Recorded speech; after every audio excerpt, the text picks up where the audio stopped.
Rhea Ripley and Nikki A.S.H are preparing, and Sarah Schreiber notes that they are an unlikely tag team. Two forces that have come together, but they're on different pages. How is this going to work? How will they coexist? Nikki says, I don't want to fly to any conclusions, but we don't have a lot in common, but we're working on it. And maybe, and Rhea goes, it's time to unleash super brutality.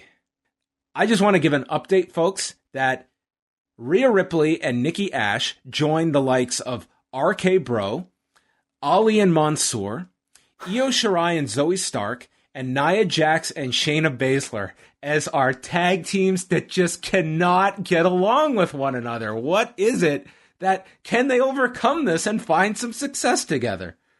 How many teams do we have like this? There's 5 I just rattled off there. Well, relationships are complicated, and sometimes, you don't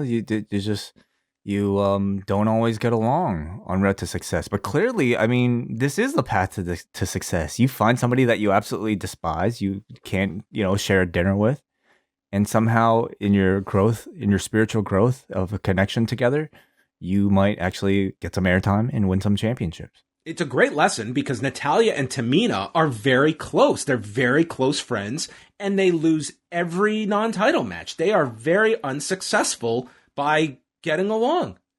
And we never see them on TV. So evidently conflict is what's the only thing that's interesting. And so those are the only teams that ever get shown. Horrible advice here for friendships to foster and grow. Tamina and Natalya versus Nikki A.S.H and Rhea Ripley. Nikki A.S.H was wearing an armband for Daphne. Yes, she was. Yeah, very nice tribute. Tamina misses a seated splash on Nikki, and then Ripley tosses Nikki at Tamina. It's kind of like Nikki was like this weapon that Rhea could just toss around. Tag is made to Ripley after the break. Nikki hits a high cross. Tamina was a bit late to make the save. And then Natalya does not see the tag. She goes for the sharpshooter on Nikki, but Rhea comes from behind, hits her with the riptide, and pins Natalya in 9:30, and Nikki celebrates, jumping into the arms of Ripley. So Tamina and Natalya, they have programs for weeks and weeks and weeks now. If they choose to follow through, I feel like the number of people that are owed title shots is growing by the week, Shotzi and Knox still on deck, aren't they? They got to take a number. Didn't they earn their title shots twice? 3 times they beat them.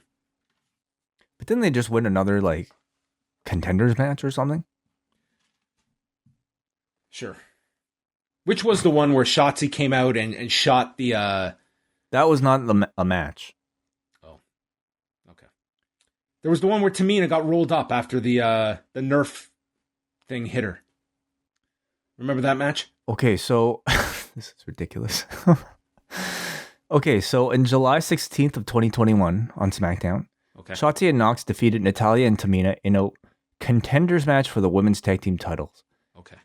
In August 20th, 2021, they again defeated Natalya and Tamina in a contenders match for the women's tag team titles. So they have officially earned 2 title shots and haven't been on TV. And then they had the other win was that debut that they made, which was not a champions contenders match. That was just a normal match. They've beaten the tag team champions 3 times. And they haven't been on the past 2 editions of SmackDown. So I think they're going to have to earn a 3rd shot. Momentum is important in this company, and they don't know how to capitalize on it. This is ridiculous. They've earned 2 title shots, and they just have no follow through at all.